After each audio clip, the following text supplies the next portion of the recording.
Тарихы терең киелі мекен, ұлы ғалым Әбу Насыр әл-Фарабидің отаны, ежелгі Отырар.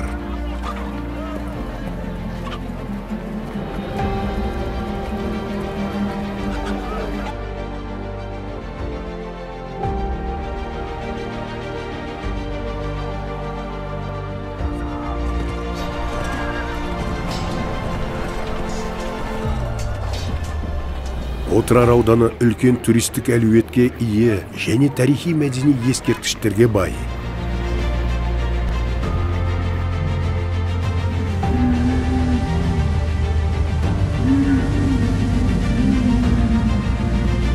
Отырар ежелден ғылым мен мәдениет, сауда, өндіріс, егіншілік пен мал шаруашылығын дамыған ірі саяси орталықтардың бірі болып табылады.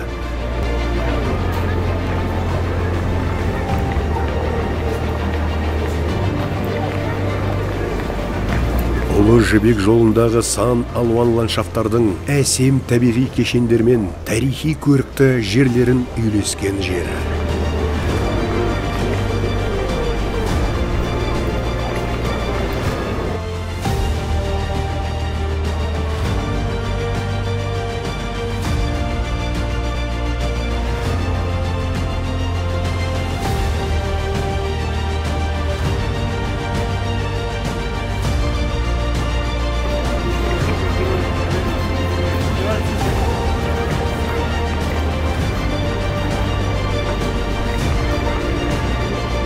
Отырарға инвестиция жаса, ұлы тарихтың бір бөлігі бол.